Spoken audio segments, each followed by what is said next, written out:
Fala galera, tudo bem com vocês? Professor Júnior aqui de Biologia mais uma vez no abençoado Chave do Enem. Numa noite que você tem Química, Física e a melhor disciplina que é claro, é Biologia. Indiscutível isso aí, né? Então a gente está aqui essa semana, primeiro ano, vocês tiveram ali o simulado, né? Vocês tiveram ali algumas questões a serem feitas e hoje é o quê? É a gente destroçar esse simulado, é pegar pedacinho por pedacinho, qual palavrinha que eu errei e tal, alguns conteúdos a gente dá uma lembrada também. Lembrando que a minha sequência aqui não é geralmente a sequência que você tá no seu simulado aí para você ver, tá bom? Mas a gente consegue acompanhar sem problema nenhum, tá? Então olha só, hoje nós vamos estar falando aqui sobre citologia, né? Então, citologia a gente vai estar falando aqui porque é o conteúdo que você está trabalhando aí na sua escola, né? Então, vamos seguir aqui. Olha só aqui, ó. Vamos lá para a primeira questão. Deixa eu passar aqui. Vamos lá, então. Primeira questão. Tá lá, ó. Então, você está vendo ali, ó. A figura ilustra o processo de entrada e saída de água em 3 hemácias imersas em meios diferentes. Então, entenda o seguinte, quando você ouvir falar sobre meio, ele estar em algum meio, entenda o que seria esse meio. Então, por exemplo, aqui está dando exemplo da hemácia, que são células do sangue, tá? Células vermelhas, os eritrócitos. Então, eles estão dentro de algum tipo de líquido, de algum meio, tá? E aí há uma diferença de concentração entre esses meios, tá bom? Entendido aqui? Fácil demais, né? Então, beleza. Olha lá, a primeira célula, a primeira hemácia, está dizendo que é um meio isotônico. Aí você está vendo que a água está saindo e a água está entrando, tá? Segunda, meio hipotônico. Você está vendo que a água está entrando. O terceiro, você vê meio hipertônico. Você está vendo que a água ela está saindo. Conseguiu prestar atenção nisso? Aí pergunta o seguinte, ó, com relação ao processo ilustrado, afirma-se que, entenda, quando a gente está falando sobre o transporte de água pela membrana, nós estamos falando de osmose. Osmose. Tanto que eu acho muito interessante, o pessoal tem o costume de fazer uma piadinha, né? Ah, o cara tá dormindo na hora da aula, ele tá aprendendo por osmose. Nada a ver essa piada, porque a osmose se refere à água, não se refere a uma apostila, um soluto ou qualquer coisa. O que vai transportar é água. Então a água que vai sair da célula vai entrar. Mas, professor, como assim ela vai entrar ou vai sair? Depende do meio e da concentração que ela tá, beleza? Olha só aqui, ó. Lembra? Essa imagem aqui mostra que a membrana da célula, ela é semipermeável. Então é assim, como assim semi, professor? Porque a membrana, ela tem autonomia do que ela quer que entre na célula e o que ela quer mandar fora da célula. Legal? Tá? Agora vamos lembrar aqui o seguinte, ó. Aqui então nós temos 3 meios, tá vendo? Hipertônico, isotônico e hipotônico. Deu para ver aqui, certo? Então aqui é o seguinte, ó.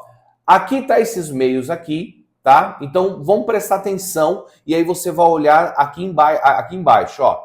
Deixa eu jogar aqui a tela para vocês, que fica já para você só me ouvir. Olha lá.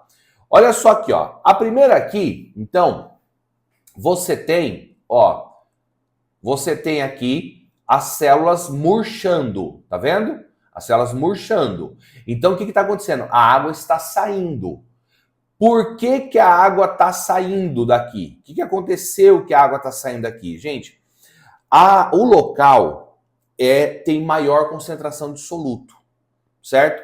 Olha o exemplo que eu sempre dou. Quando você vai no restaurante, geralmente o restaurante tem as saladas não tem as saladas temperadas, certo? Não tem.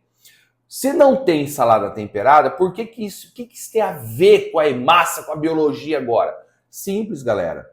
Se você joga na salada sal, pimenta, alho, azeite, ou seja lá o que for que você coloca de tempero, o que vai acontecer? A quantidade de soluto, de sal e tudo mais é maior fora do que dentro. Então, o que a membrana entende? Bom, está muito soluto lá fora. Então, vamos regular um gradiente de concentração e vamos mandar a água para fora.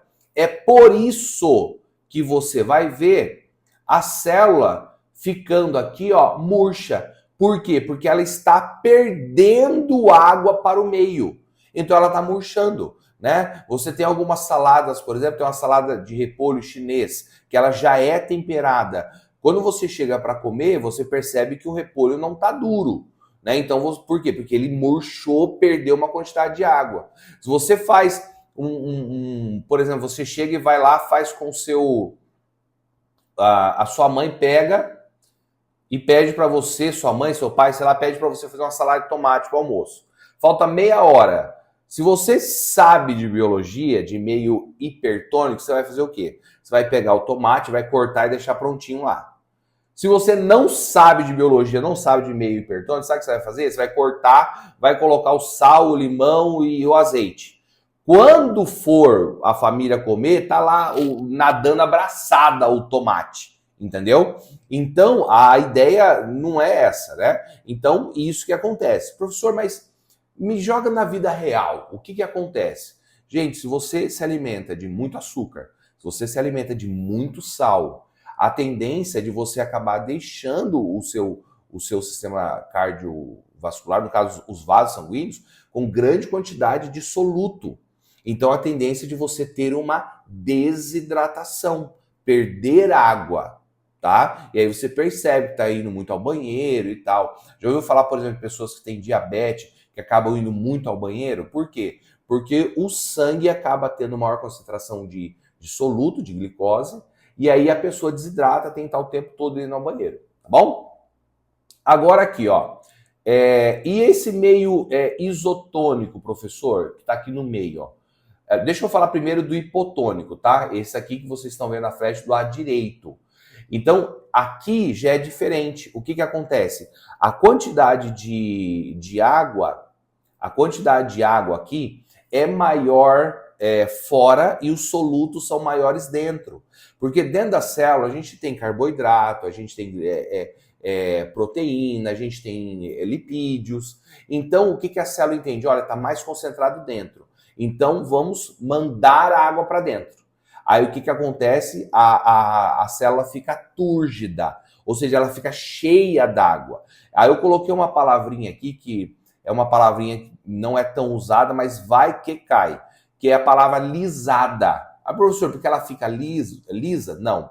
É que lise seria a quebra da célula, o rompimento. Ela explode, estoura. Então, ela pode ficar lisada, ou seja, ela pode destruir. Então, a quantidade de soluto é maior dentro, por isso que a água entra. Já no caso do meio isotônico, a mesma quantidade de água que está entrando está saindo, porque os meios têm a mesma quantidade de soluto, tanto dentro quanto fora. Tanto quando você, por exemplo, fez uma atividade física intensa, suou bastante, vômito, diarreia, alguma coisa desse tipo, alguns médicos aconselham você de tomar algum isotônico, Gatorade, Powerade, por aí vai. Por quê? Porque eles têm uma quantidade ali de eletrólitos, sais minerais, que são semelhantes ao que tem na sua célula. Então, quando você toma, evita você acabar perdendo ou ganhando água na célula, tá bom? Bom, sabendo disso, deixa eu colocar aqui para frente, qual seria a resposta correta então? Olha só, letra A. Em meio hipertônico, a hemácia perde água por transporte ativo. Gente, não é transporte ativo, por quê? Porque você percebeu que é algo natural que a célula faz, fisicamente provável, para manter o gradiente de concentração. Então, ela não precisa gastar energia para fazer isso. Então, descartamos essa letra A. Em meio hipotônico, a hemácia perde água por difusão facilitada. Então é o seguinte, ó, em meio hipotônico, a célula perde água. Então, se ela está num meio menos concentrado, o que vai acontecer? A água vai entrar nela, então ela vai ficar lisada ou turgida. Já descartamos. Letra C. Em meio hipotônico, a hemácia ganha água por osmose. Então, no meio hipotônico, ela ganha água por osmose. E aí, o que você acha?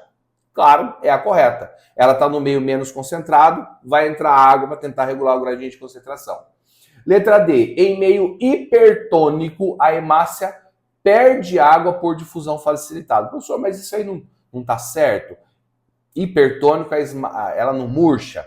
Só que não é transporte facilitado, não é aquele transporte que precisa de proteína. É simplesmente algo normal, fácil, sem ter ajuda de nada, tá? E a última aqui, por que está errada? Em meio isotônico, a hemácia ganha água. Então a gente viu ali que a hemácia ela simplesmente fica inalterada, normal, tudo certinho. Beleza? Vamos lá. Espero que você tenha acertado, tá? Porque essa estava de boa. Ela dá uma deixa a gente meio confuso, mas depois fica legal. Beleza? Vamos partir para a próxima? Vamos lá. Ó, essa daqui é muito legal. Por quê? Porque essa daqui, ela simplesmente é um conteúdo que você vai ter no segundo ano. Aí você vai falar, professor, por que você colocou esse negócio agora? Porque, galera, mesmo os protozoários ser um conteúdo do segundo ano, o que ela tem aqui, o que você sabe sobre osmose já vai ajudar você a responder. Olha que legal. Está dizendo ali o seguinte, ó. Analise a fotomicroscopia que apresenta um paramécio, um protozoário, de água doce do grupo dos ciliados, tá? Então ele se movimenta ali por cílios e tal. Olha só o que pede ali no comando, ó. A presença do vacúolo contrátil nesse protozoário está relacionada a um mecanismo biológico. Então, qual mecanismo que é esse? Ó, entenda o seguinte, tá? Esse vacúolo contrátil, ele só vai ser encontrado em protozoários de água doce. Tem um outro nome para água doce que é chique pra caramba para você anotar aí, que é dulcícolas. Olha que chique, né? Imagina só como é que é aquele peixe ali. Aquele peixe é dulcícola. Olha que maneiro isso, né? Chique demais. Anota aí, ó. Chega para sua mãe e fala, mãe, seguinte, eu estou a fim de comer peixes que são dulcícolas. Aí ela vai falar, me dê exemplo. Você vai falar, eu quero uma tilápia. Falar salmão, daí o negócio meio que pega, tá? Mas dulcícola. Beleza? Vamos seguir. Olha, por que ele só fica em água doce? Porque a água doce, claro que a doce não é doce porque ela tem açúcar, ela tem menos sal do que o mar, né? Mas ao eles estarem em água doce, a concentração de soluto dentro do protozoário, com lipídios, proteínas, carboidratos e tudo mais, acaba sendo mais concentrada. Então, o que a membrana plasmática do paramécio vai entender? Olha, está muito concentrado aqui, precisamos mandar água para dentro, beleza? A água começa a entrar. Se fosse uma célula humana, por exemplo, se essa água continuamente entra, ela faz o quê? Pum, estoura, certo? Como ele tem um vacúolo contrátil, quando começar a entrar muita água, ele faz o quê? Ele contrai e manda a água fora. Entendeu? Então, por isso que ele só vai ter em água doce, só dulcícola. Gente, isso é uma pergunta que eu coloco todos os anos no Chave, porque assim, não é a mesma, tá? Essa é uma pergunta diferente, mas o mesmo assunto. Por quê? Porque eles insistem em te pegar nessa. Porque a vacúolo contrátil vai ter onde? Vai ter água doce, em indivíduos de água doce, água salgada, como é que é? Então é água doce, porque o paramécio está cheio de soluto dentro, né? Alta concentração, então a água vai entrar. E aí o vacúolo contrátil vai sempre mandar água fora. Se eles tivessem água salgada, não ia estar entrando água nenhuma nele para ele mandar fora. Entendeu? Então, de boa demais, a gente sabe aqui que é eliminação do excesso de água dentro da célula. Então não tem nada a ver com fagocitose, diapedese, digestão, conjugação por meio de microtubos, conjugação é de bactéria, não tem nada a ver, tá? Então, Letra D, bem fácil. Ano que vem, quando você chegar lá, o professor vai falar, vacula o contraste lá na hora da aula, você vai falar, vi professor Júlio no chave do Enem. Beleza? Ó, vamos seguir, vamos para a próxima. A superfície externa da membrana plasmática das células animais apresenta uma grande quantidade de glicoproteínas que compõem o glicocálice. Essas moléculas são sintetizadas no citoplasma e exportadas para a superfície da membrana plasmática. Ok até aí? A parte proteica de uma glicoproteína é sintetizada pelo quê? De onde? E a parte glicídica, que é a parte dos açúcares, é sintetizada aonde? E uma das funções do glicocálice, ou glicocálix com X no final, é atuar onde? Então vamos lembrar algumas coisas aqui. Ó. Olha só, essa daqui ó, é uma membrana plasmática.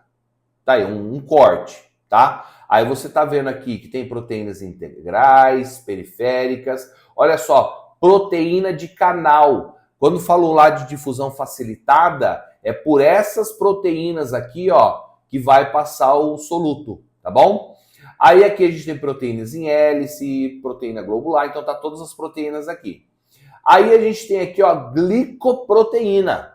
Então, são proteínas que são ligadas aqui a moléculas de glicídios, tá? E aí, toda essa parte que você tá vendo aqui, ó, desses glicolipídios, eles fazem parte do glicocálix, tá? Fazem parte do glicocálix.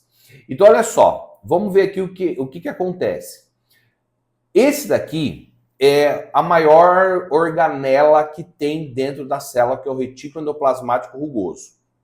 Então, o retículo endoplasmático rugoso, ele é esse que tem vários canais, que você está vendo aí, tá? Vários canais aqui, ó, tá vendo? Tá? E ele tem essas estruturas chamadas de ribossomos. Então, os ribossomos são eles que auxiliam na produção de proteína. Junto com o RNA mensageiro, o RNA transportador, eles vão fazer a proteína.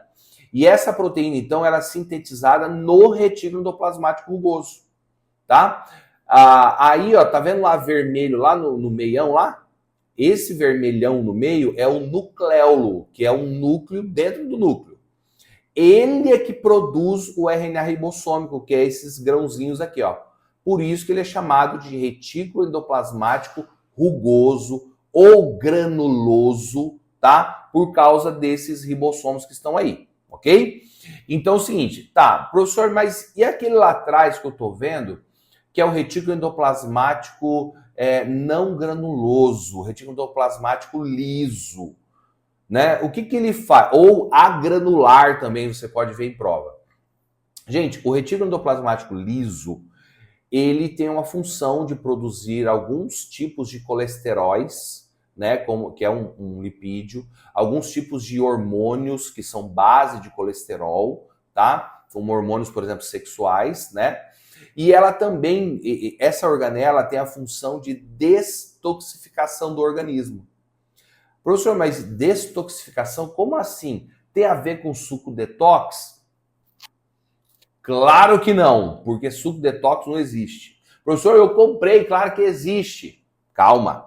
O suco detox, que apelidam por aí, gente, nada mais é do que um suco com muita coisa boa. Muita proteína, muito carboidrato, vitaminas diversas. É um suco ótimo para um monte de coisa do corpo.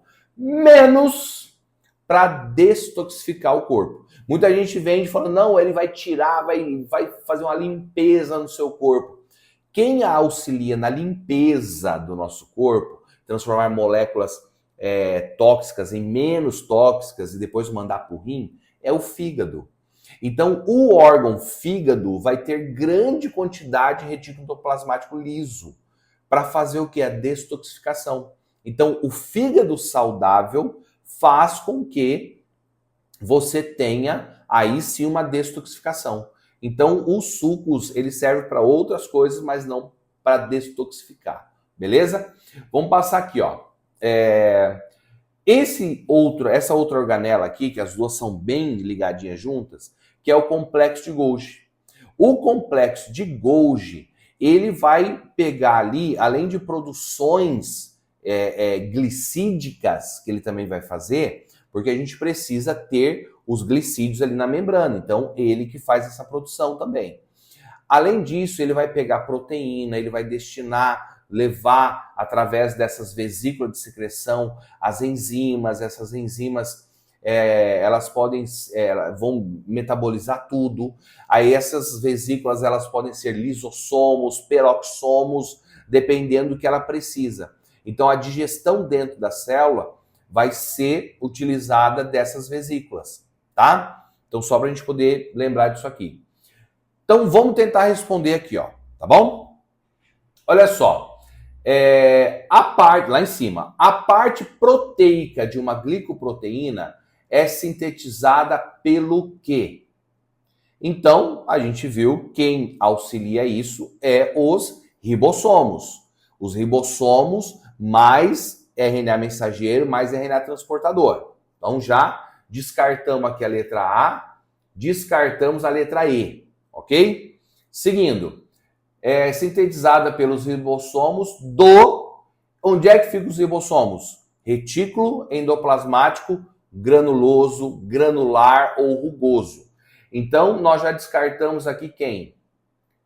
Já descartamos todo mundo. Já descobrimos uma resposta aqui, ó. Tá aqui, ó. Ribossomos, retículo endoplasmar, ó. ao vivo. Endoplasmático granular, tá?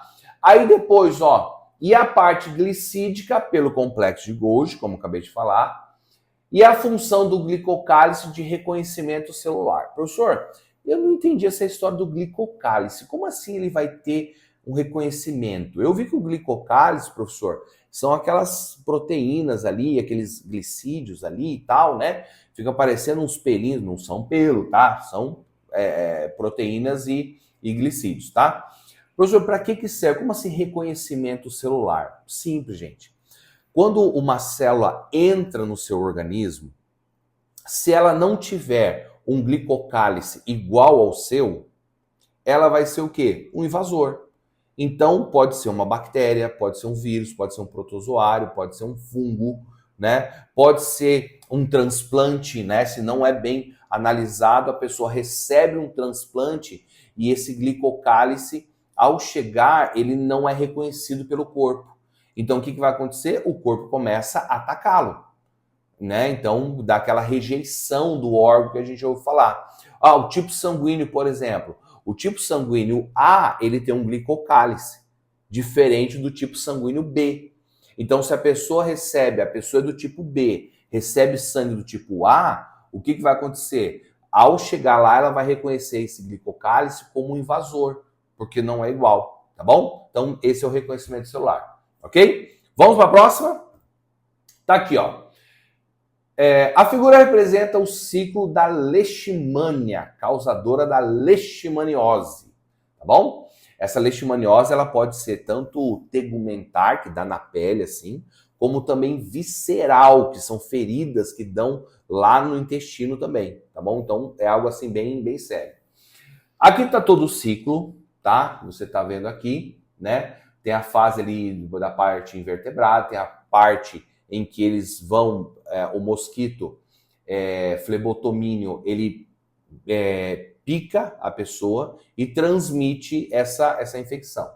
Então tá dizendo lá embaixo, ó, o parasita sobrevive nas células do hospedeiro mamífero pela inativação de enzimas do quê? Que enzima que ele inativou? O que bloqueia a digestão intracelular e possibilita a continuidade do ciclo da leishmania. Uma das formas de se prevenir a transmissão dessa doença é através do quê? Então tá lá, lacuna 1 e 2 que a gente tem que responder. Deixa eu mostrar isso aqui para vocês, ó. Olha só aqui. Essa imagem mostra um ciclo de digestão dentro da célula. Tá bom? Então, se entrar algum tipo de invasor, vão ter células brancas que tende a digerir, a eliminar esse flebotomínio, o protozoário desse flebotomínio, né? Então olha só o que vai acontecer aqui, ó. Tá vendo ali aquela estrutura que foi englobada é chamada de fagossomo. Então vamos imaginar que aquele que está em azulzinho ali, que está englobado agora, está lá dentro, ele seria o protozoário, certo? Então o que vai acontecer? Esse fagossomo, por que fagossomo? Porque ele fagocitou aquilo, partícula sólida. Ele vai se juntar com o lisossomo. O lisossomo são aquelas vesículas que eu disse para vocês que saem do complexo de Golgi. Então ele está cheio de enzima ali. Para que serve uma enzima? Para auxiliar no metabolismo, para quebrar tudo ali e já era. Quando elas se juntam, se transforma no vacúolo digestivo. Ela digere, vira o vacúolo residual, coisa que a gente não vai aproveitar, e é mandado fora ali para onde você está vendo. Certo? Só para a gente lembrar de uma coisa, ó, esse vacúolo autofágico é quando é uma morte celular programada, é quando a célula começa a pegar algumas organelas e reutiliza elas, tá bom? Então ela também vai ser uma digestão. Aí, olha só, até coloquei aqui um exemplo do vacúolo autofágico para você poder entender, ó. Tá vendo ali, ó, autofagossomo.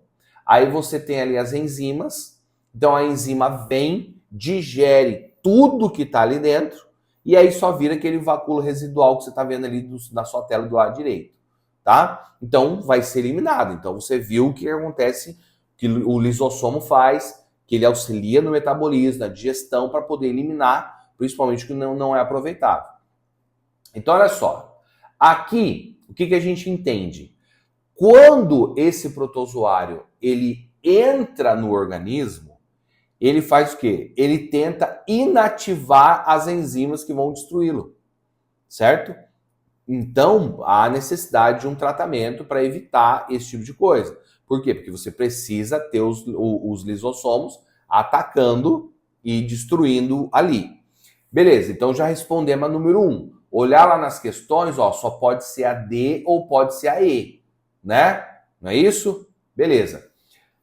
A lacuna 2 pergunta assim, uma das formas de prevenir a transmissão dessa doença. A letra D está dizendo tratando os esgotos.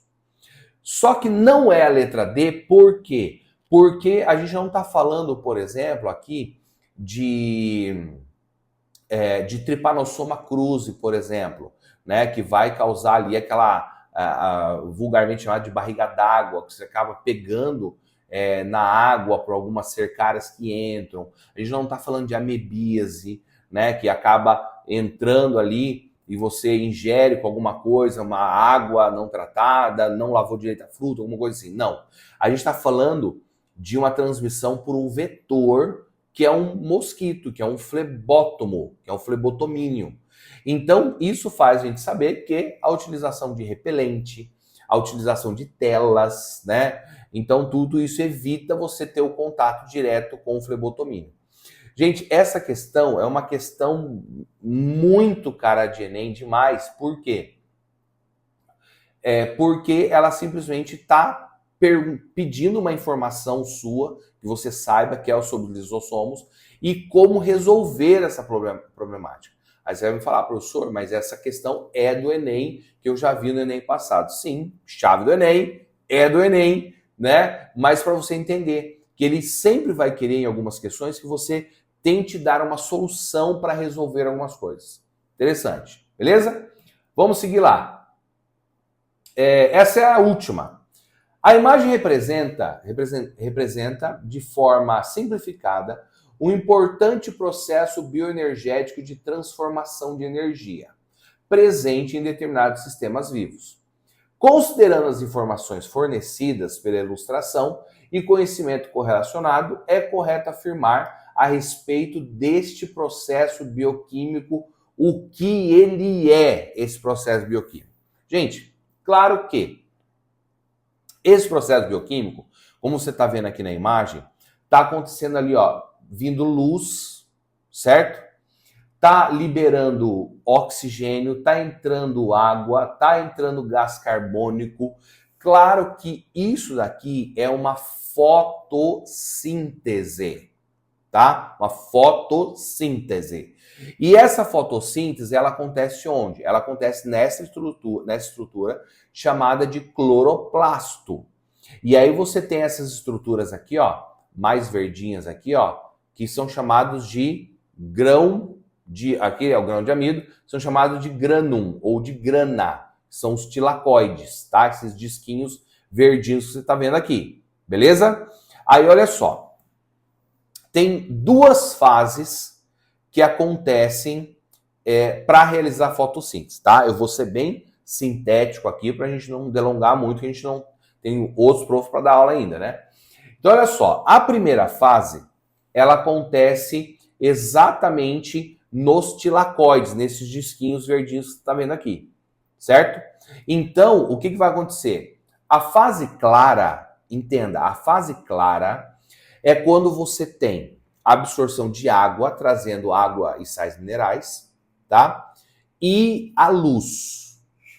Quando há a irradiação da luz, a luz vai quebrar a molécula de água, uma hidrólise, separando hidrogênio de oxigênio. Aí você percebe na imagem aqui, vou colocar o cursor aqui, ó, que ele está liberando oxigênio, entrando água, liberando oxigênio. Aí que tá. Deixa eu até botar agora a minha tela aqui para você poder prestar atenção. Quando você vê que a planta, você aprendeu lá desde sempre, a fotossíntese entra gás carbônico e sai oxigênio. Tudo bem, tá certo, mas isso não é uma total realidade. Como assim? Pelo seguinte, gente, fica parecendo que o oxigênio que sai da planta veio do oxigênio do CO2 e não é. A degradação da molécula de água liberando hidrogênio e oxigênio é o oxigênio da água que vai ser liberado na atmosfera para nós podermos utilizar. E os vegetais também vão utilizar, certo? Então, é da degradação da molécula de água, não é do gás carbônico, tá? Então, isso acontece na fase clara, com a presença de luz para a luz quebrar isso daí, ok? Tá, professor, beleza. E a outra fase, que é a fase escura. Olha só, essa fase escura é muito engraçado. Os alunos ficam malucos. Professor, então é o seguinte, isso acontece à noite? Não, gente. Presta atenção. A fase escura, isso indica que ela não vai precisar da luz para acontecer, certo? Mas sem a luz, ela não ocorre. Professor, ficou na mesma, precisa de luz então. Sim, gente, precisa de luz de forma indireta. A fase clara precisa de luz da forma direta, para quebrar a molécula de água, certo? A fase escura, ela não precisa da molécula, da luz solar diretamente, mas indiretamente. Professor, por que indiretamente? Já vou colocar aqui para você, ó. Vou mostrar aqui até com um apontador laser, ó.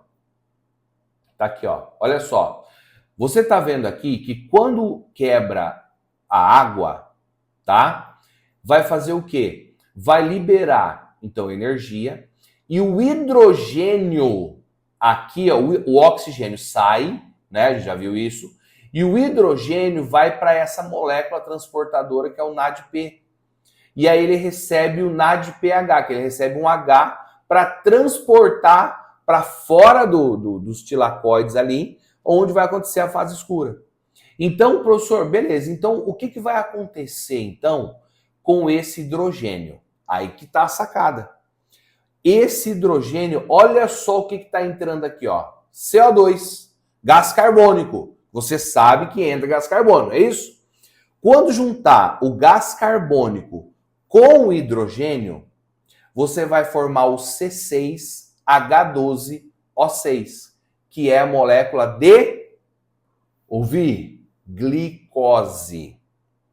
Olha só que legal perguntar isso em prova, hein?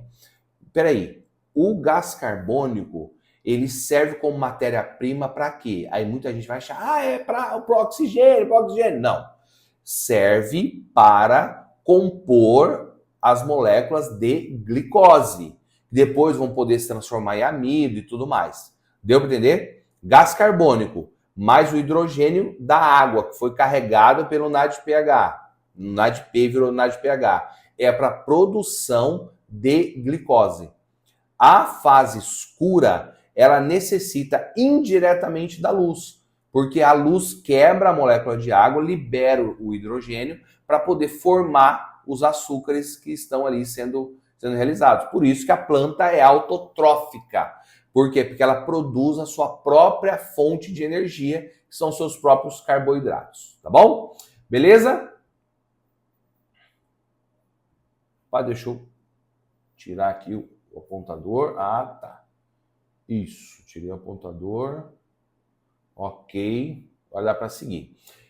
Olha só. Então, qual é a resposta correta, então? Já sabemos que é fotossíntese. Então, já descartamos aqui fermentação, letra B, quimiossíntese. E agora, temos aqui a letra D. Os produtos da fase química ou fase escura são essenciais para a produção de molécula de glicose na segunda fase luminosa. Então, estava até indo bem, só que na segunda fase luminosa não, é na primeira fase, que é a fase clara, que você tem a luminosidade.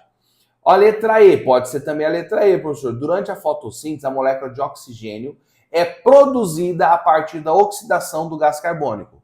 Não. Ela é produzido o oxigênio a partir da molécula de água que sofre a hidrólise, tá? Então, a gente sabe que a correta é a letra A. Olha lá, ó. A fotossíntese converte energia luminosa, que é a luz do sol, em energia química, que é a produção do quê? De glicose, certo? Então, fase clara auxilia ali na liberação de oxigênio e do hidrogênio, vai para a fase escura, faz a glicose, na presença de duas etapas interrelacionadas. Gente, show de bola, né? Bom, então, vocês viram, né, galera? É muita coisa, é muita informação, porque citologia é isso. Citologia é a base de muita coisa que você vai estudar aí no decorrer dos próximos anos. E agora, quando é que a gente vai se ver? A gente vai se ver agora no próximo semestre, no Chave do Enem número 5, que tá daqui a pouquinho a gente chega. Um abraço, gente. Tchau, tchau. Ufa, ainda bem que foi agora.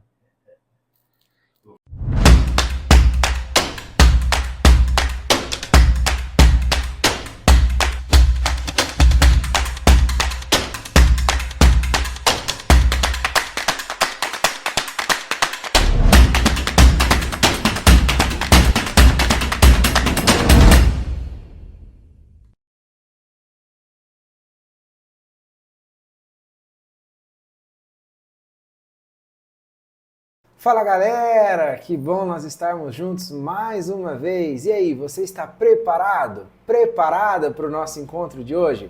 Para nós estudarmos aí um pouquinho de física, nos prepararmos um pouco melhor?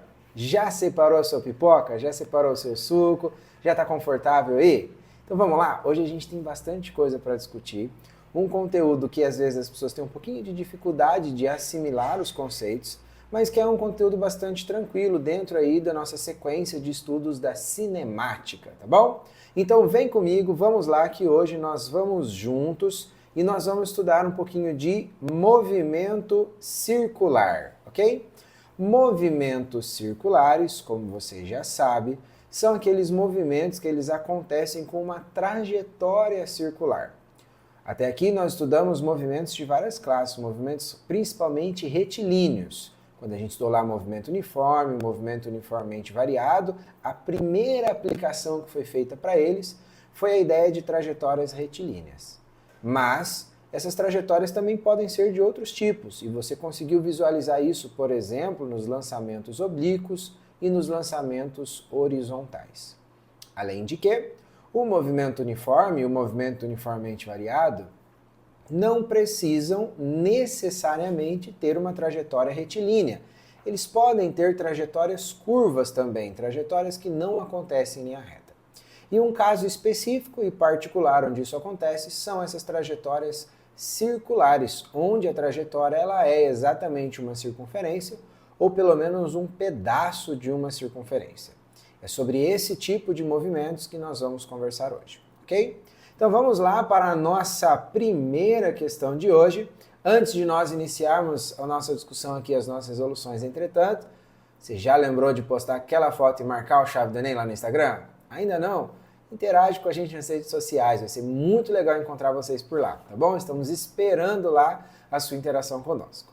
Essa nossa primeira questão, então, nos diz o seguinte: a invenção e o acoplamento entre engrenagens revolucionaram a ciência na época e propiciaram a invenção de várias tecnologias, como os relógios. Não sei se você já teve a oportunidade de observar um relógio ou abrir um motor de um relógio.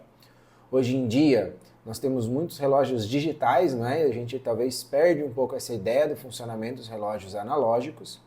Mas os relógios por engrenagens, dentro do motor deles, eles têm uma série ali, né, de catracas dentadas, de ponteiros, de molas, uma série de engrenagens muito minuciosamente arranjadas, de uma maneira muito esperta, para conseguir provocar um movimento em 3 ponteiros ao mesmo tempo. O ponteiro das horas, o ponteiro dos minutos e o ponteiro dos segundos. E esses ponteiros eles giram com velocidades diferentes entre si, mas precisam coincidir e ser exatos. Afinal de contas, eles estão marcando tempo. Então, o ponteiro das horas ele precisa dar uma volta completa no relógio em 12 horas, afinal de contas o relógio vai até 12. O dos minutos, que consiga dar uma volta completa em 1 hora, e dos segundos, que consiga dar uma volta completa em 1 segundo. E todos eles são movimentados por um mesmo motor. E este motor, ele tem uma velocidade constante, ou seja, nós precisamos pegar o movimento desse motor e distribuir o movimento desse motor para que ele cumpra 3 funções diferentes, que rode esses ponteiros em 3 velocidades diferentes e, portanto, em 3 períodos, 3 frequências também diferentes. A gente já discute melhor essa ideia. Bom, mas aí então ele apresenta essa ideia para a gente e continua. Ao construir um pequeno cronômetro, um relojoeiro usa o sistema de engrenagens mostrado. Você tem esse sistema na figura ali abaixo. De acordo com a figura, o motor é ligado ao eixo e movimenta as engrenagens fazendo o ponteiro girar. A frequência do motor é de 18 RPM, ou seja, 18 rotações por minuto. E o número de dentes das engrenagens está apresentado no quadro. Aí você tem ali então, lá embaixo, observe, você tem o eixo do motor e junto ao eixo do motor você tem ligado ele ali a engrenagem A. Essa engrenagem A ela tem os dentes ligados à engrenagem B. Observe que a engrenagem B é bem maior que a engrenagem A ali pela figura, né? Só que no eixo dessa engrenagem B, você tem ligado a ela uma engrenagem C, que é menor, mas ela está ligada pelo centro. E essa engrenagem C está ligada pelos dentes, ou seja, pela borda. A última engrenagem é a engrenagem D, que é a engrenagem, então, que com o seu eixo gira o ponteiro, do qual faz parte ali o cronômetro, né? O que está cronometrando o tempo. Bom, e nós queremos saber qual é a frequência de giro, então, deste ponteiro. Antes de mais nada, a gente precisa perceber essa ideia de frequência. Então, existem 2 conceitos bastante importantes no movimento circular, que eles são diferentes de outras classes de movimento que foram estudadas até aqui, que são essa ideia de frequência, essas ideias, né, de frequência e de período. Período é o tempo que demora para que o movimento complete um ciclo ou uma volta completa. Então, no caso do ponteiro, quanto tempo demoraria para esse ponteiro dar uma volta completa? E esse tempo ele é chamado de período. A frequência é a ideia exatamente contrária a essa. A ideia é quantas voltas completas eu consigo realizar por unidade de tempo. Quantas voltas, mesmo que não completas, eu consigo realizar por unidade de tempo. Vamos supor que fosse por segundo. Então, quantas voltas esse ponteiro realiza em 1 segundo? Ou se for em minutos, quantas voltas ela realiza em 1 minuto? Algo desse tipo. Essa é a ideia de frequência. Quantos acontecimentos eu tenho por unidade de tempo? Então, ali é isso que ele está perguntando, a frequência de giro do ponteiro, isso é, em rotações por minuto. Quantas voltas esse ponteiro dá em 1 minuto? E a gente precisa, então, observar essa engrenagem toda. Observe o seguinte, existe uma formulazinha que relaciona para a gente essas duas coisas, que é o seguinte. A frequência, ela tem a ver com o tamanho da engrenagem. Mas isso pode acontecer de duas formas diferentes. Primeiro, se duas engrenagens estão ligadas pelo centro, então elas estão dando a mesma quantidade de voltas no mesmo tempo. Elas têm a mesma frequência, porque elas estão ligadas pelo centro, pelo eixo delas. É o caso, por exemplo, ali, ó, do eixo do motor e da engrenagem A. Então, se o eixo do motor dá uma volta, como ele está ligado pelo centro à engrenagem A também dá uma volta. Mas isso é diferente da engrenagem A para a engrenagem B, olha lá. A engrenagem A ela está ligada pela parte externa à engrenagem B, não é pelo centro. Como a engrenagem A é menorzinha, cada volta completa que ela dá, a engrenagem B ainda não terá realizado uma volta completa. E se a engrenagem B realiza uma volta completa, então a engrenagem A não consegue realizar uma volta completa.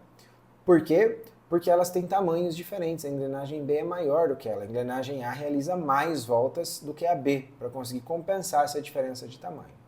E isso nós ligamos diretamente ao raio, nós conseguimos relacionar ao raio, de maneira que o raio de uma engrenagem vezes a frequência dela tem que dar o mesmo resultado do raio da outra engrenagem vezes a frequência dele, quando elas estão ligadas pela parte externa. Observem, entretanto, que na tabela ali não nos é dado quem é esse raio dela, mas tem uma outra informação que também pode ser usada no lugar do raio, que é a quantidade de dentes dessas engrenagens. A quantidade de dentes vai depender do tamanho disponível para esses dentes, não é? Então, se eu tenho uma engrenagem maior, ela vai ter mais dentes. Se eu tenho uma engrenagem menorzinha, ela vai ter menos dentes. Por isso, a gente pode relacionar, ao invés do raio, a quantidade de dentes que essa nossa engrenagem tem. Então, primeiro, eu já coloquei aqui na tela para você. Observe aqui, ó, 18, esse 18 aqui é a frequência do nosso motor. E essa frequência do motor é a mesma da engrenagem A, porque eles estão ligados pelo centro. Então, 18, que é a frequência do motor e da engrenagem A, vezes a quantidade de dentes que a engrenagem tem, que é 24, tem que ser igual à frequência da engrenagem B, é o FB aqui, né? Frequência da engrenagem B, vezes o 72, que é a quantidade de dentes que ela tem. Então você tem 72, que é a quantidade de dentes, vezes FB, que é a frequência dela. Se a gente multiplica ali então agora o 18 pelo 24, isso vai dar 432, então tem que ser igual a 72 vezes a frequência de B. E aí, seguindo, eu passo aquele 72 ali dividindo, porque ele está multiplicando, a gente descobre que a frequência da engrenagem B é 6 rotações por minuto. Mas observem que a engrenagem B e a engrenagem C estão ligadas pelo centro. Ou seja, se elas estão ligadas pelo centro, elas têm que ter a mesma frequência. Portanto, a frequência da engrenagem B é a mesma frequência da engrenagem C. E a engrenagem C está ligada pela parte externa à engrenagem D. A gente pode usar a mesma relação que a gente usou ali em cima. Ó. A frequência da C, que é 6, vezes a quantidade de dente dela, que é 36, é igual à quantidade de dentes da engrenagem D, que é 108, vezes a frequência da engrenagem D. Multiplicando ali 6 por 36, a gente vai cair em 216.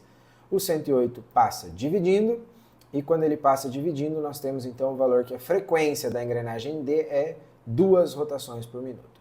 Observem que o ponteiro está ligado no centro da engrenagem D, ou seja, ele está girando junto com ela, e portanto nós temos então que a frequência do ponteiro é de 2 rotações por minuto. Olha só, questãozinha bastante interessante, né? De transmissão aí do nosso movimento circular.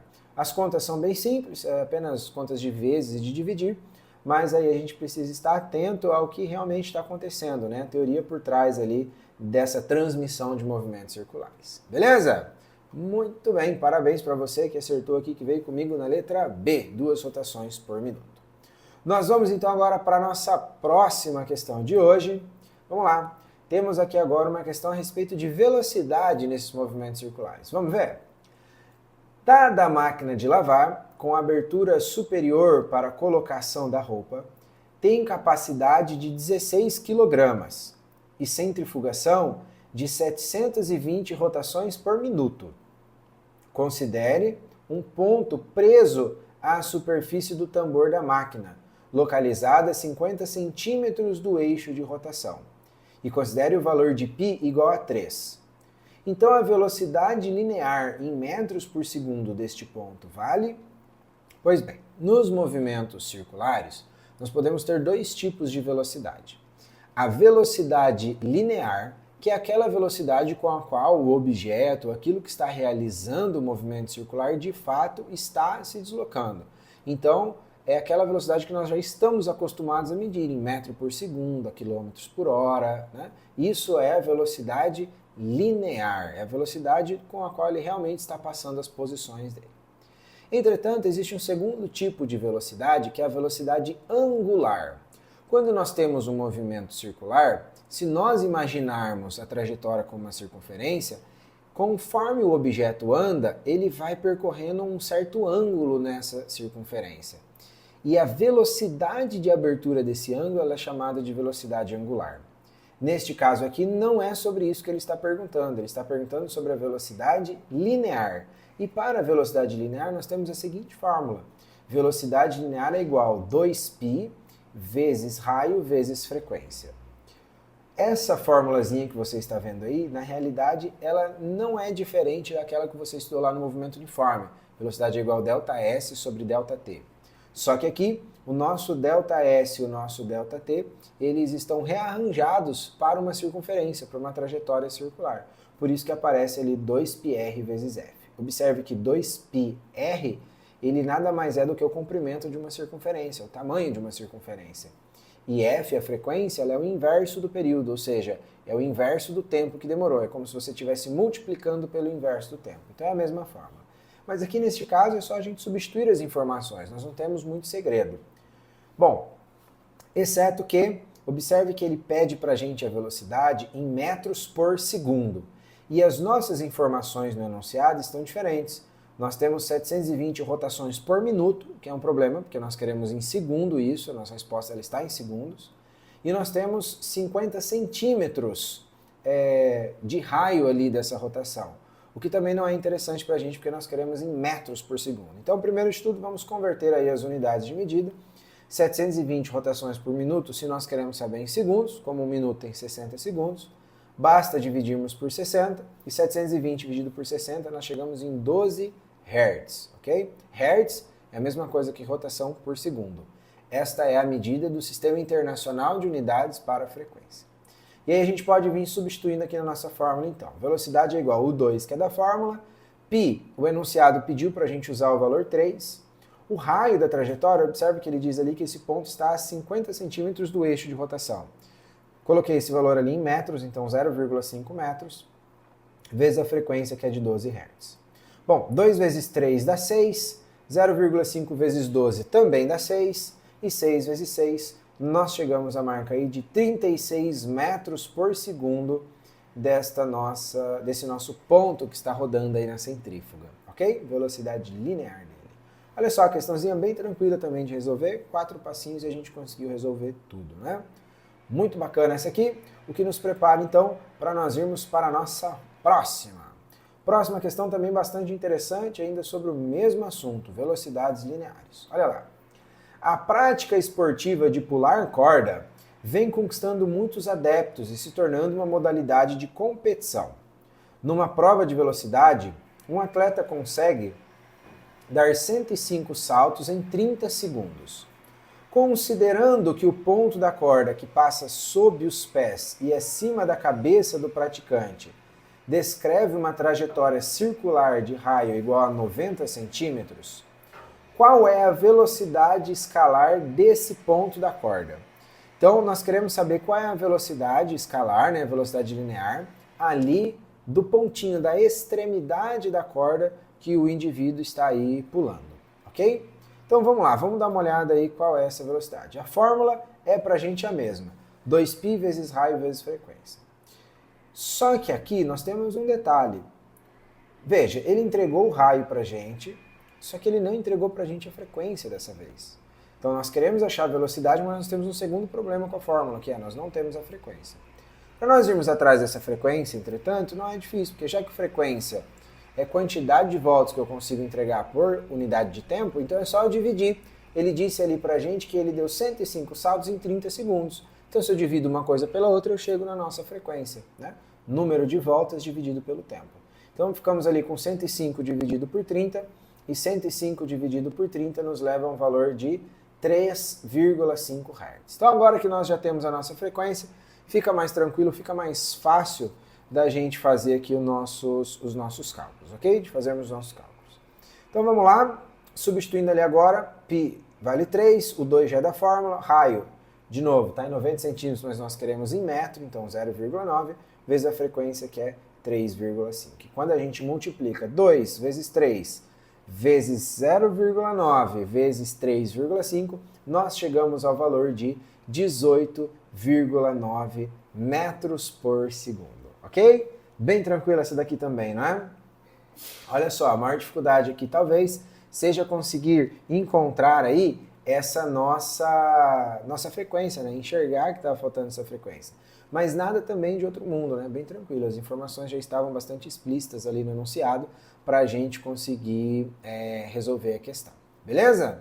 Olha só, lembrando, se você deixou passar, não compreendeu algum trecho, algum pedacinho, você pode voltar aqui e assistir de novo essa nossa resolução e aí eu tenho certeza que você vai conseguir pegar tudo. Beleza? Vamos lá então, vamos para a nossa próxima, que tem mais, hein? Essa aqui ficou a letra C então, 18,9. Olha essa aqui, que questão interessante. Eu achei essa questão aqui muito bacana, olha só.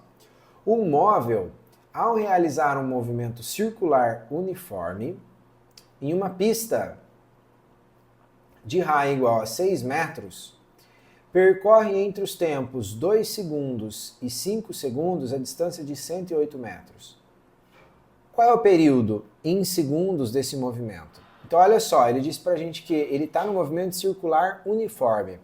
O que significa ele estar no movimento circular uniforme? Significa que a velocidade desse objeto não está sendo alterada. A frequência dele não está sendo alterada, ele está sempre realizando a mesma quantidade de voltas no mesmo intervalo de tempo. Ele está com velocidade constante. Isso é a ideia de movimento circular uniforme. Bom, e aí ele entregou pra gente o raio dessa trajetória, um raio de 6 metros. Só que aí, olha que curioso, ele não entregou um tempo do trajeto, ele entregou 2 instantes diferentes. O tempo 2 segundos e o tempo 5 segundos. E ele disse que entre o cronômetro marcar 2 segundos e marcar 5 segundos, esse objeto conseguiu percorrer 108 metros. Então, primeiro eu preciso saber, bom, qual é a velocidade que esse objeto está, né? Então, vamos lá, vamos tentar encontrar qual é a velocidade. Por quê? Porque se eu sei a velocidade dele, fica mais fácil eu saber quanto tempo ele demora para realizar uma volta completa. Essa é a ideia, isso é o que está sendo perguntado. Qual é o período? E período é o tempo que demora para realizar uma volta completa. Então, velocidade é distância dividido por tempo, e o enunciado falou para a gente que ele percorreu uma distância em linha de 108 metros.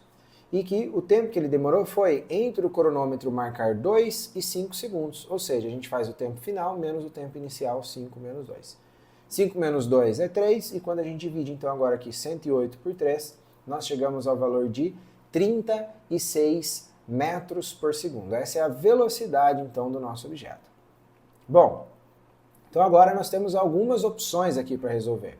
Primeiro, você pode, utilizando ali aquele raio, tentar encontrar qual é o comprimento da circunferência, ou seja, quanto ele teria que percorrer no trajeto total, e utilizar de novo a mesma fórmula, só que agora com a velocidade de 36, substituir o ΔS pelo que você encontrar e achar o ΔT. É uma possibilidade de você resolver. Existem outras possíveis, mas eu quero propor também o que usa a fórmula da velocidade linear, a mesma que a gente usou agora há pouco. Só que com uma pequena adaptação. Ao invés de nós utilizarmos a frequência, nós vamos utilizar o período, que ela é o inverso da frequência. Então a fórmula da velocidade linear para um movimento circular pode ser escrita dessa maneira aqui que você está vendo aí na tela. Ó. Velocidade ela é 2π vezes r dividido pelo período. Eu tenho raio, sabemos o valor de π, agora nós já sabemos também a velocidade dele, então é só a gente substituir para encontrar ali o valor de t, que é o período. Bom, observe então que o t está dividindo, eu posso passar ele lá para o outro lado multiplicando, e o v que estaria multiplicando passa dividindo, né? Eu já isolei ali o t, que representa o período da nossa fórmula. Observe que as respostas todas estão em função de π, π aparece nessa resposta, então nós não vamos substituir o valor de π, vamos deixar ele como π mesmo, né? E aí então é só a gente substituir ali o raio, que vale 6, e a velocidade que nós achamos que vale 36. 12 vezes 6, 2 vezes 6 dá 12, né? Então ficamos com o período igual 12π sobre 36. A gente pode simplificar agora, né, dividindo por 12 em ambos os termos da nossa fração aí, tanto o numerador quanto o denominador. 12 dividido por 12 dá 1, então em cima fica só π, e 36 dividido por 12 dá 3. Portanto, o período desse nosso movimento aí foi um período de π sobre 3 segundos, o que nos leva à alternativa letra B. Essa questão aqui, talvez alguns possam dar uma enroscadinha mais nela, né? Por conta aí desses dois passos, a gente conseguir relacionar uma coisa com a outra. O movimento linear, o movimento da velocidade linear dele, com a ideia do movimento circular ou o período desse movimento circular. Mas também nada muito complicado. Eu tenho certeza que a maioria de vocês conseguiu fazer e conseguiu acertar isso aqui, vocês estão de parabéns, tá bom? Se você não conseguiu, é claro, você tem a chance de refazer, fazer de novo, e agora você já sabe como faz, olha que legal, né? Este é a grande sacada da gente continuar aqui estudando e aprendendo cada vez mais, porque a gente sempre vai agregando novos conhecimentos àquilo que a gente já possui, beleza? Então vamos lá, vamos para a nossa próxima questãozinha. Olha só, hein? Agora nós temos uma questão também que tem aqui alguns conceitos curiosos para a gente prestar atenção ao longo da nossa leitura. Diz assim: em alguns parques de diversões, existe um brinquedo que geralmente é chamado de Sky Coaster, que consiste basicamente de um grande pêndulo no qual as pessoas são dependuradas pelas costas por um cabo bem longo. A trajetória curvilínea inicia-se de uma determinada altura, passa próximo ao chão em alta velocidade e chega no outro extremo a um ponto com a mesma altura de onde iniciou e no qual inverte o movimento, dando à pessoa uma sensação de um voo livre. Em um determinado Sky Coaster, tem-se que a distância da projeção no solo dos pontos A e B é de 100 metros, conforme a figura a seguir. Ponto. Faz um pausa aí, vem comigo, olha ali a figurinha. Acha lá na figurinha o ponto A, acha na figurinha o ponto B. Achou? Observe que entre eles existe um arco pontilhado, que é a trajetória que está sendo feita ali pelo homem palito do desenho, tá vendo? Ele está amarrado na cordinha até o centro. Observe que esse arco que está entre A e B, ele é a metade de uma circunferência, não é? E a corda que liga o homenzinho ao centro é o raio. E esse mesmo raio, ele vai ser a distância do centro até o B, do centro até o A, não é? É o raio dele. Mas do A até o B, tudo, nós não temos um raio, nós temos um diâmetro da nossa circunferência. Observe que ele vai de uma borda até a outra, passando ali no centro da circunferência. Ou seja, se a projeção deles lá no solo vale 100 metros, significa que a distância entre o A e o B também é de 100 metros. E se A e o B é o diâmetro e vale 100 metros, então o raio dessa nossa trajetória vale? Muito bem, muito bem. Vale a metade do diâmetro, que nesse caso é uma medida de 50 metros. Pois bem, vamos voltar lá para o texto agora. Também tem-se que as pessoas nesse brinquedo levam 6 segundos desde o lançamento até o ponto de inversão do movimento, ou seja, entre os pontos A e B da figura. Quando o bonequinho, quando a pessoa é soltada ali do ponto A, então, ela passa a descer e ela vai chegar lá do outro lado no ponto B, vai subir e vai chegar no ponto B. E esse trajeto todo demora 6 segundos. Aí vem a pergunta, então agora, presta atenção na pergunta porque tem um detalhe interessante aí. Desprezando qualquer tipo de atrito, ou seja, vamos desconsiderar a resistência do ar, que a resistência do ar frearia esse movimento, e supondo que o movimento da projeção da pessoa no solo realiza um movimento harmônico simples, MHS. Professor, agora foi-se tudo, hein? O que é movimento harmônico simples, professor? Não é complicado, como o próprio nome já diz, é simples. Mas a ideia é a seguinte: Quando a gente tem alguma coisa que está oscilando em torno de algum centro e ele vai e volta oscilando com velocidade constante, nós dizemos que esse movimento é um movimento harmônico simples. Nesse caso aí, por exemplo, finge que tem alguma fonte de luz lá em cima e essa pessoa que está no brinquedo está projetando uma sombra lá embaixo entre os pontos A e B. Observe que essa sombra da pessoa, ela vai do A até o B e depois, se a pessoa voltar, ela vai voltar do B até o A. De maneira que ela vai ficar oscilando ali, ela vai e volta em linha reta. Isso é um movimento harmônico simples. E por que essa informação é importante? Porque se essa projeção realiza um movimento harmônico simples, quer dizer que a velocidade dela na projeção está constante. E se a velocidade está constante, quer dizer que essa pessoa que está descendo ali, ela não está descendo e nem subindo com movimentos acelerados, ela está circulando com um movimento circular uniforme. Professor, mas isso é um absurdo, porque tem a aceleração da gravidade, ele vai descer acelerando, no movimento acelerado, vai subir em movimento retardado. É verdade, numa situação real ele desce em movimento acelerado e sobe em movimento retardado. Entretanto, para essa situação aqui que o problema está nos apresentando, em outras palavras, quando ele diz realiza um movimento harmônico simples, ele está dizendo desconsidere essa função da aceleração. Considere que no conjunto ali da resistência do ar, de tudo que está acontecendo, ele está com velocidade constante, ele não está acelerando na subida e nem freando na descida. Por isso essa informação sutil, ela é bastante importante para a gente, porque nós não vamos considerar então aceleração aqui nesse movimento, ok? Bom, então qual é o valor do módulo da velocidade, ou seja, da velocidade dele em quilômetros por hora? Então ele está falando da velocidade linear, porque velocidade angular ela não é medida em quilômetros por hora, nem em metros por segundo, ela é medida em radianos por segundo, ok? É outra medida, a medida angular.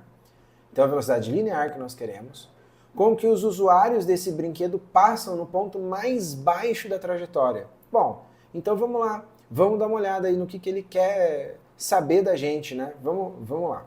Bom, velocidade é 2π raio sobre período, e se é 2π raio sobre período, agora a gente já pode vir, inclusive, substituindo os valores. Ele disse ali no rodapé para a gente utilizar π igual a 3, então nós podemos utilizar esse π igual a 3 e nós seguimos da seguinte maneira. 2, que é da fórmula, o π vale 3, o raio é 50, porque a gente já discutiu isso, o diâmetro é 100, o raio é 50, dividido pelo período. Ora, se ele está girando ali então com velocidade constante e ele fez meia volta em 6 segundos, uma volta inteira ele vai demorar, muito bem, é lógico, ele vai demorar 12 segundos.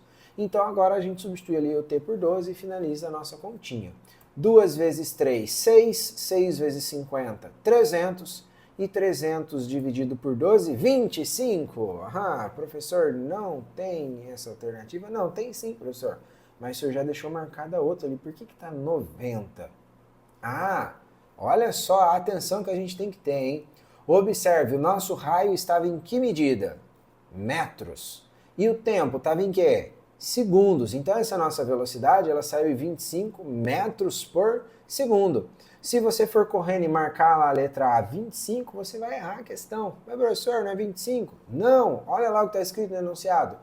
Qual o valor do módulo da velocidade em quilômetro por hora? Então a gente precisa converter essa medida. E você já sabe, de metros por segundo para quilômetro por hora, a gente multiplica por 3,6 e 25 vezes 3,6 nós chegamos exatamente ao valor de 90 km por hora. Portanto, nós vamos à alternativa letra D. Muito bem, nós vamos à alternativa letra D.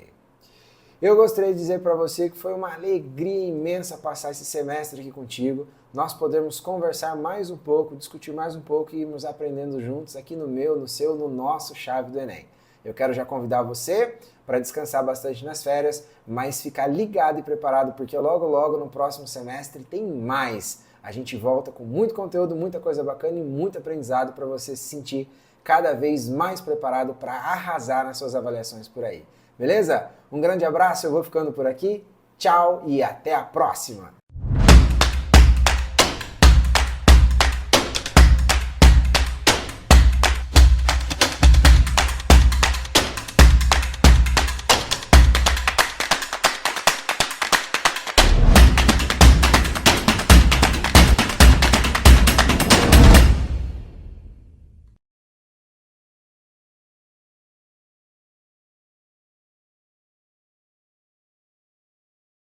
Boa noite, pessoal, tudo bem?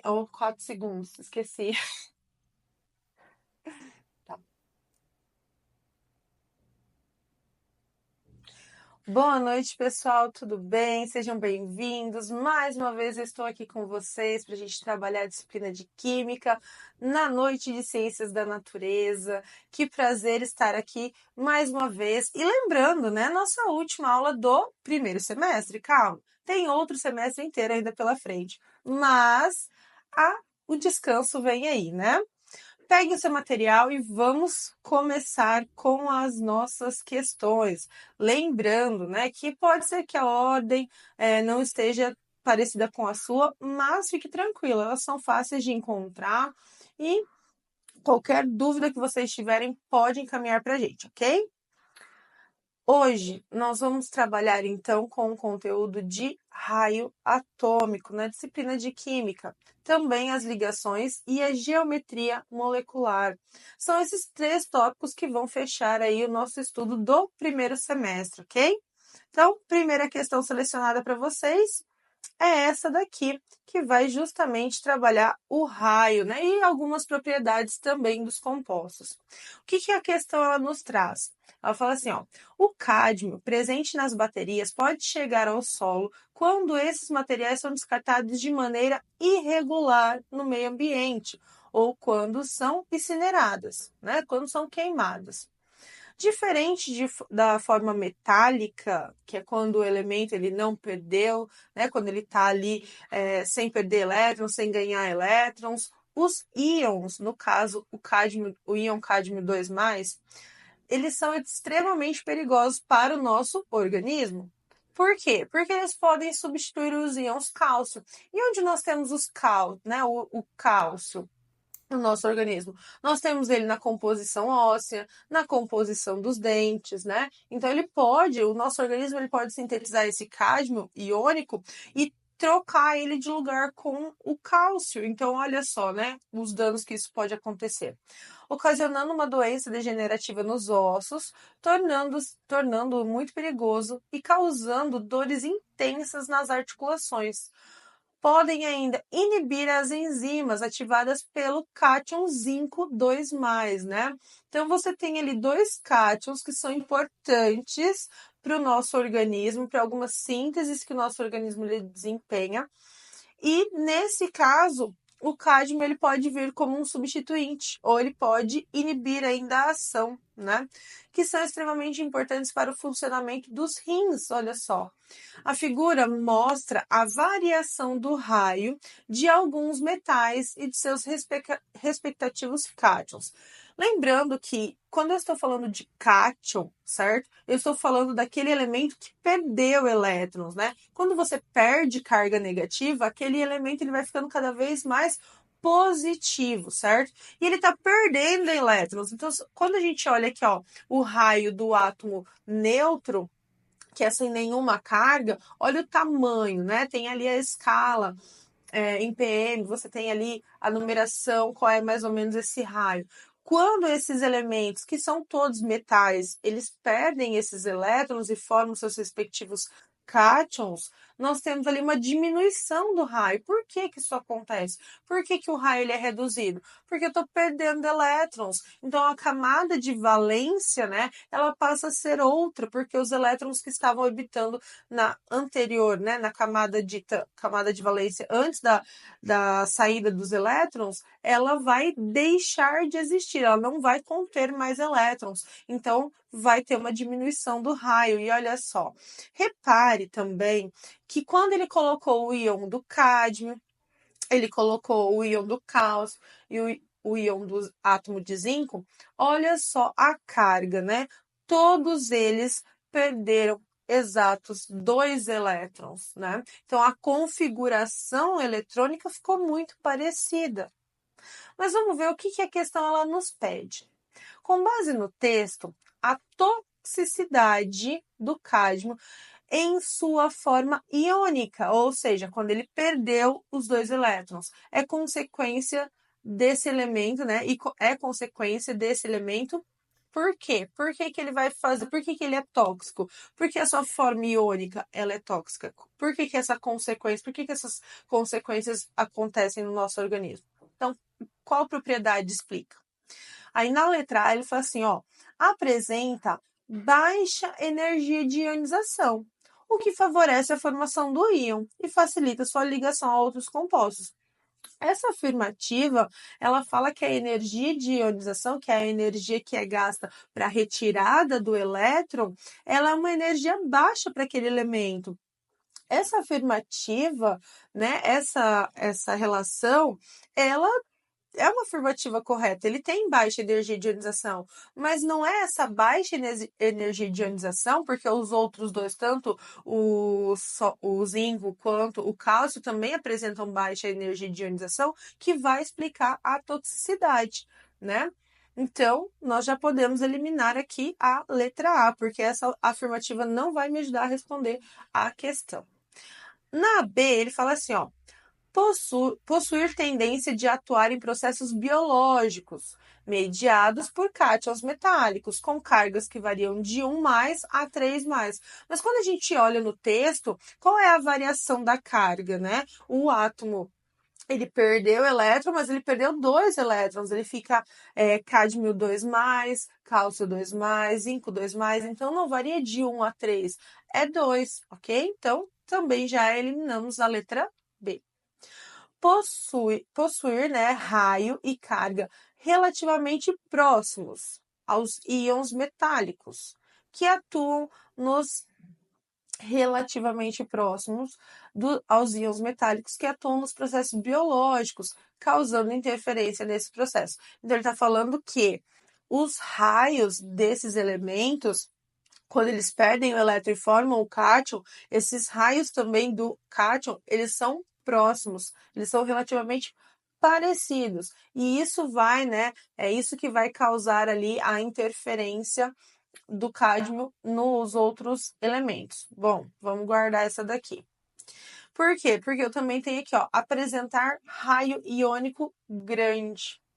Mas o que está acontecendo quando eu passo do raio do átomo neutro para o raio do cátion?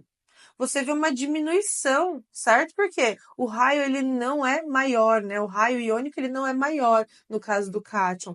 O raio do cátion vai ser sempre menor que o raio do átomo neutro, né? Daquele átomo neutro. Então a gente já pode eliminar a letra D. E a letra E apresenta a carga 2+, o que permite que ele cause interferência nos processos biológicos, em que normalmente íons com cargas menores participam. Então, quando ele fala ali, apresenta a carga 2+, o que permite que cause interferências, olha, essa parte ali, ela está caminhando. Só que o que pega no final dessa alternativa? Que ele fala assim, ó, que ele vai substituir íons que têm cargas menores. Mas não, ele está substituindo tanto o cálcio quanto o zinco que tem a mesma carga. Então, eliminamos a letra E e a resposta correta é a letra C. Eu espero que vocês tenham acertado essa questão. A gente precisa, né, interpretar ela um pouquinho mais, mas é uma ótima questão aí que o Enem cobrou nos últimos anos. Ok? Bora para a próxima, então? Essa daqui já é mais tranquilinha, ela vai falar ali das ligações metálicas e das propriedades que envolvem essas ligações metálicas. Então, ela fala assim, ó, um dos materiais mais antigos e ainda utilizados na restauração dos dentes são as amálgamas, né? Antigamente, hoje não, hoje a gente faz, não muito, né? Hoje nós fazemos as obturações, antigamente ficava prateado lá dentro, hoje não, hoje é a resina da cor do dente, né? Então disfarça o máximo possível. Antigamente não, por quê? Por conta dessa amálgama, dessas amálgamas. E essa substância, ela tem a composição de mercúrio, prata e estanho, né?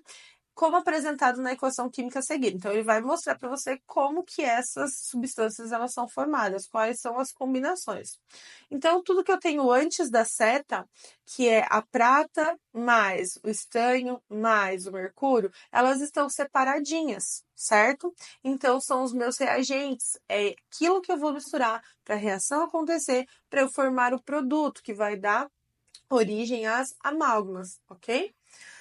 Bom, depois que a reação acontece, nós temos ali, ó, a prata e o mercúrio juntos, não tem um sinalzinho de positivo separando, quer dizer que eu tenho esses dois metais unidos.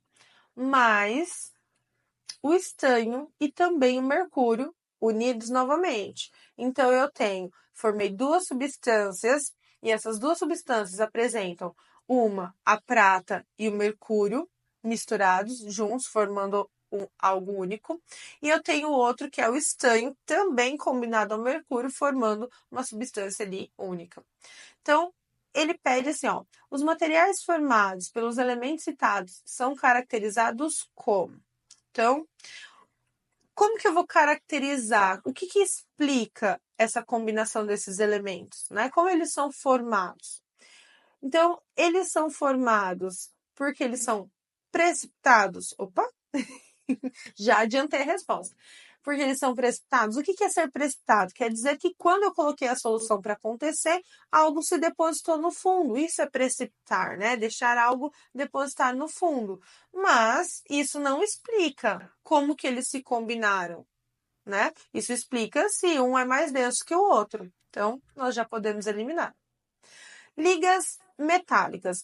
Bom, nas aulas de química, nós trabalhamos ligação metálica e falamos das ligas metálicas. Como que eu caracterizo as duas? Qual que é a diferença das duas, né? A ligação metálica, como que é a caracterização de uma ligação metálica? A ligação metálica é quando eu tenho a combinação de átomos do mesmo elemento metálico, certo? E aí eles vão se aglomerar, vão ter o mar de elétrons, a nuvem de elétrons, e aí você vai ter a ligação. Então, se eu tenho um fio de cobre, quer dizer que eu só tenho átomos de cobre ali formando. Agora, as ligas metálicas, como que elas são formadas, né? Porque se está falando liga metálica, porque também vai ter o metal na sua composição. A diferença é que a liga metálica, ela é uma combinação de dois ou mais metais. Então, quando eu falo no aço, né? O aço não é um metal, ele é uma exceção ali porque ele tem o ferro, mas ele também tem o carbono ali, que é um metal, formando aquela liga metálica resistente, né? Nós temos também as medalhas de bronze, as moedas, o ouro, 18 quilates, então que é uma mistura, onde eu tenho ouro, prata misturado, onde eu tenho níquel e cobre misturado. Então eu tenho elementos, né, metais diferentes que se combinam para formar ali aquele metal que eu vou trabalhar, vou forjar ali para uma outra aplicação. Então, as ligas metálicas são misturas, ok? Compostos iônicos, né? Como que eu sei que é um composto iônico? Então, ligações iônicas, ligações covalentes, ligações metálicas. Composto iônico, composto covalente ou molecular, composto metálico. Um composto iônico, né? Ele tem que ser formado pela ligação iônica. E como que a ligação iônica ela é formada? Pela combinação de um metal com um ametal, né? E aí ocorre a doação e a recepção de elétrons, e aí a força eletrostática dessa diferença de carga faz com que eles se atraiam, certo? Quando a gente olha para o produto formado, você não vê um metal e um ametal, você tem a prata e o mercúrio, são dois metais, então não pode ser um composto iônico também. Produtos de oxidação. Pensando no conceito oxidação, né, algo que que vocês irão aprender no decorrer do primeiro ano mesmo, oxidar é perder elétrons, certo? Oxidação é Alguém perdeu elétrons para que alguém recebesse esse elétron. Toda vez que eu saio de uma substância simples e vou para uma substância composta, eu tenho oxidação. Essa parte, ok, mas os metais eles são formados por conta, né, a forma, a maneira como que eles são formados é por conta da oxidação. Nesse caso, a gente vai levar em consideração mais sobre o conceito, né, envolvendo esses elementos, ok? Então, nós vamos eliminar também produtos de oxidação. Não que ela não ocorra, ela vai ocorrer, né? Compostos covalentes. Bom, composto covalente, se o composto iônico é um metal com um metal e os compostos metálicos são dois átomos, né, ou mais de metais, o composto covalente vai ser o quê? A metais, né? Elementos que têm uma eletronegatividade muito parecida, né? Que tem uma quantidade de elétrons mais alta na última camada. Por quê? Porque eles têm tendência mais a compartilhar esses elétrons. A característica da ligação covalente é essa, o compartilhamento. E para isso nós vamos ter a metais com a metais, ou a metal com hidrogênio, ou os átomos de hidrogênio mesmo fazendo esse compartilhamento.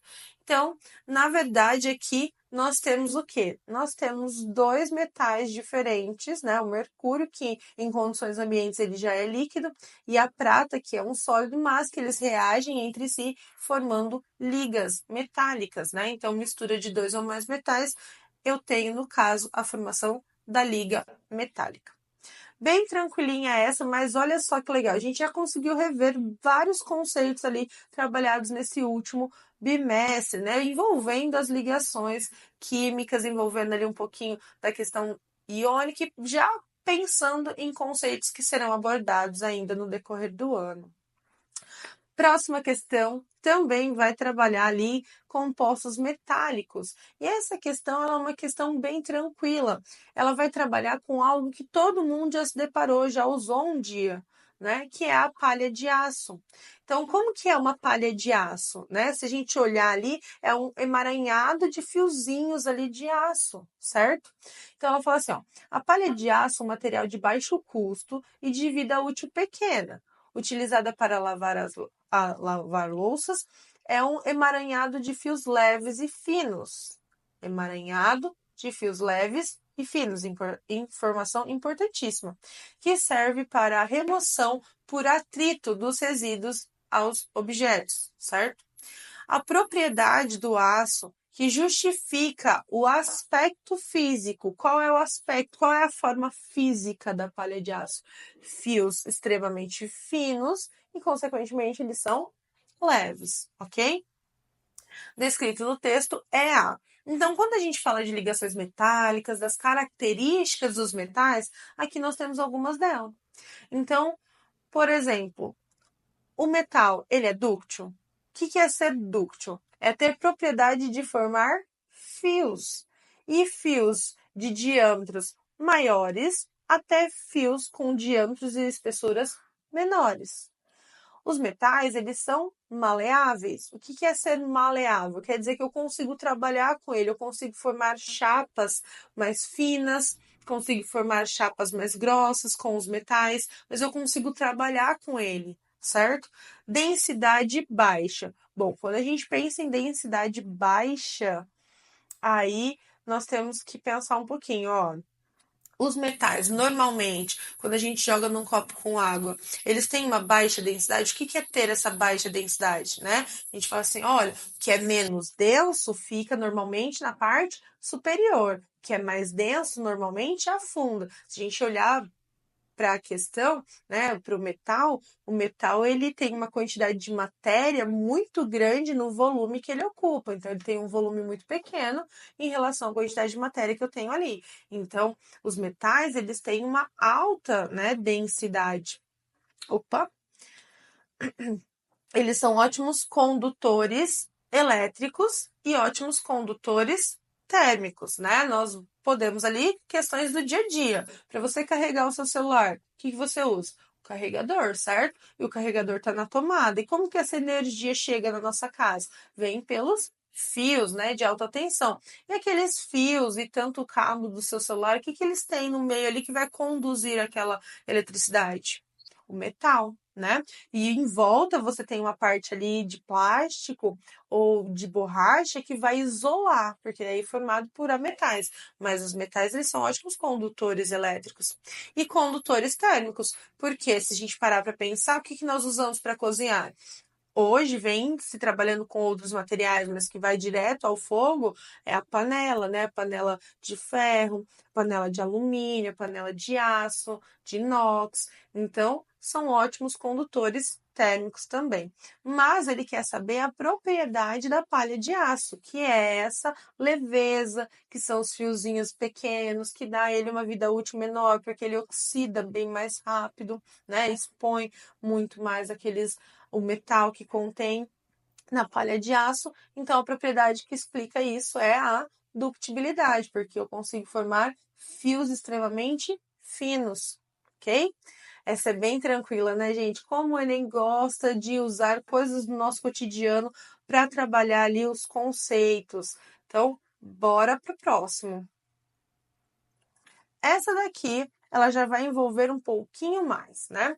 Então, nós temos que lembrar de algumas propriedades. Vou falar das ligações: ligação iônica, covalente e metálica. Então, além de entender que a iônica é uma doação e recepção de elétrons, que a covalente é um compartilhamento e que a metálica ela é um emaranhado ali, né, um aglomerado de metais, eu preciso entender também algumas das propriedades físicas e químicas que essas substâncias apresentam. Então, considerando as propriedades físico-químicas dos compostos que ele chamou de X, Y e Z, apresentadas no quadro a seguir, então você tem o quadro ali, não preciso conhecer a substância, mas se eu conhecer como ela se comporta, eu já vou conseguir enquadrar ela em um grupo, ou o grupo da ligação iônica, ou o grupo da ligação metálica, ou o grupo da ligação covalente. Aí eu já consigo continuar os trabalhos, por exemplo, se é uma substância desconhecida. Então, primeira coisa, né? Vamos olhar ali. Quando ele fala, né? Com base no quadro, a natureza das ligações químicas mais prováveis para os compostos X, Y e Z é, respectivamente. Então, nessa ordem, tá? Então, do X, do Y e do Z. Primeiro, a substância, o composto X, ele fala assim, ó, o estado físico em condições ambientes, que é 25 graus Celsius e 1 atm, ele está no estado sólido, certo? Quando eu coloco essa substância em água, ele é solúvel em água, ele desaparece, ele vai solubilizar. E o que acontece com o fator de condução de eletricidade? Ele conduz, mas quando fundido. Então, o que é fundir mesmo? O que é fusão, né? Então, fundir é quando você pega a substância que está no estado sólido, aquece ela até ela passar para o estado líquido, né? Tem diferença quando eu falo fundido e aquoso, certo? Algo fundido é porque ele aqueceu, ele recebeu energia suficiente para ele passar para o estado líquido sem a presença de água. Quando eu falo em estado aquoso, aí quer dizer que eu coloquei a substância na presença de água e ele sofreu uma dissociação, uma ionização, certo? Uma solubilização. Mas fundir quer dizer que você aqueceu até ele passar para o estado líquido, tá? Não tem presença de água aí. Então, ele conduz corrente elétrica no estado líquido. Vamos ver o próximo. Próximo, a substância Y, ele fala assim, olha, ele é sólido em condições ambientes. Ele não foi solúvel em água. Ele conduz corrente elétrica quando ele está no estado sólido. Então, a gente tem que pensar ligação iônica, ligação covalente, ligação metálica. Qual que conduz corrente elétrica quando está no estado sólido? Qual que é solúvel em água? Qual que é insolúvel em água? Então, vamos pensando. E o Z, ele fala assim, olha, o composto Z, ele é sólido em condições ambientes. Ele também não foi solúvel em água. Mas, quando foi aquecido, fundido, ele não conduziu corrente elétrica. Quando eu passei ele para o estado líquido, ele não conduziu corrente elétrica. Para conduzir corrente elétrica, a gente precisa resgatar alguns conceitos. Eu preciso fazer com que os elétrons tenham fluxo, né? Então, componentes que consigam contribuir para esse fluxo de elétrons vão ser componentes que vão, né, conduzir corrente elétrica. O que é sólido em condições ambientes, mas pode ser solúvel em água? Composto iônico, covalente, metálico. Se eu pegar um pedaço, um pouco de sal, vamos pensar no sal, que é um composto iônico, colocar num copo com água, ele vai solubilizar, ele é solúvel em água. Ele é um composto iônico. Se eu pegar um copo, colocar açúcar, ele é solúvel em água. Ok. Então, pode ser um iônico covalente aqui no primeiro. No segundo, se eu pegar um metal e colocar ele no copo com água, ele vai solubilizar? Não. Ele é insolúvel. Então, pode ser que o meu segundo seja um metal. E o metal ele conduz corrente elétrica no estado sólido? Conduz. Então, eu consigo, só pela ligação metálica, chegar na afirmativa correta. Mas a alternativa, né, o composto X, também é de fácil interpretação. Porque se ele é sólido, mas quando eu aqueço ele, ele fica no estado líquido, que é quando o que acontece? Os átomos eles estão um pouco mais espaçados, eles têm um movimento, né? Eles interagem, mas tem uma certa distância. Ele consegue conduzir corrente elétrica e ele tem essa solubilidade em água, então não pode ser um ametal, já que as ligações formadas por ametais, né, as ligações covalentes, moleculares, elas têm aí compostos que são utilizados como isolante, né, elétrico ou isolante térmico também. Se a gente pensar ali nos cabos da panela, por exemplo, tanto de madeira quanto de plástico, de silicone, né, eles não são bons condutores. Eles são ótimos isolantes, mesmo quando estão fundidos, certo? Então, eles não vão conduzir. Claro que no composto covalente a gente tem uma exceção que é o carbono grafite, mas aqui, né, ele não falou de nenhuma exceção. Então, o composto X só pode ser um composto formado por ligação iônica, o composto Y por ligação covalente, perdão, Y pelo metálico e o Z pelo composto covalente. Por quê? O composto covalente ele pode ou não ser solúvel em água, ok? Mas ele não é um bom condutor de corrente elétrica em nenhum meio, ok? Então, dito isso, nossa alternativa correta é a letra C.